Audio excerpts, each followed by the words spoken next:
स्कॅनरच्या सहाय्याने आपण मातीचं परीक्षण करतोय. ह्या मातीमध्ये निगेटिव्ह एनर्जी किती आहे, पॉझिटिव्ह एनर्जी किती आहे, ही आपल्याला याच्यावर कळणार आहे. तर हे दादा कुठून आले तुम्ही दादा? नंदुरबारवरून आलेले. हे दादा नंदुरबारवरून आलेले आहेत. त्यांना त्या वास्तू तिथं बांधायची त्या जागेवरती. ती वास्तूची जागा पॉझिटिव्ह किती निगेटिव्ह किती बघायची त्यांना. चांगली असेल तरच ते बांधणार आहे तिथं वास्तू, नसेल चांगली तर बांधणार नाहीये. तर ह्या वास्तूचं युजर स्कॅनरद्वारे आपण परीक्षण जर केलं तर ती जागा पूर्ण पॉझिटिव्ह आहे हे लक्षात येतं. पॉझिटिव्ह स्कॅनर बाजूला होतंय.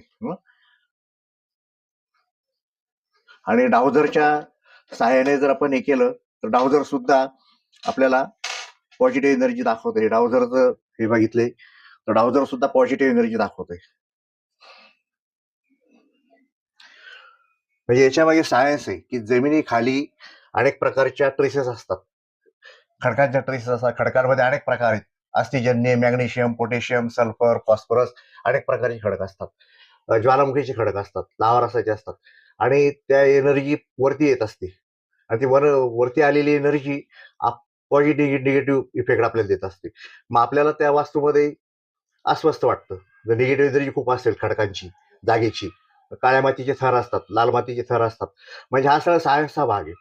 तर याच्यातनं आपल्याला स्वास्थ्य मिळण्यासाठी आपल्याला तिथे वास्तूची बांधायची तर एनर्जी आपल्याला पासिंग 50% असतं.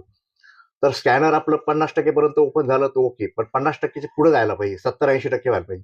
तर आपलं जवळजवळ 60-65% आपलं ओपन होतंय. आणि हे आता हा डाउझर आहे.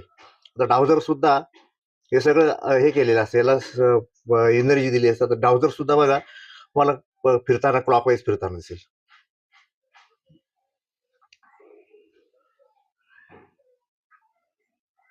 घड्याळाच्या काट्याप्रमाणे फिरत येते. हे पॉझिटिव्ह एनर्जी.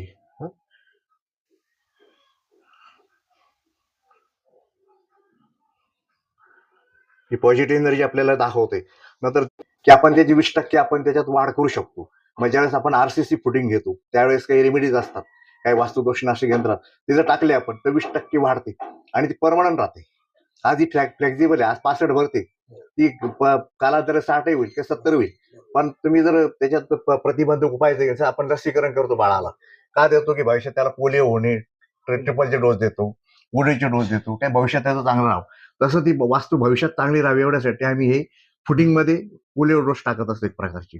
तर तेच आपण रेमेडीज करून घेतल्या, काही यंत्रसामुग्री असते, रत्नसामुग्री असते, ते टाकली तर 20% वाढते आणि ती परमनंट राहते.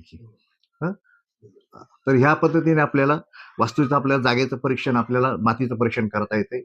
आता जागा ओके तुमची, काही अडचण नाही, काही नाही. धन्यवाद.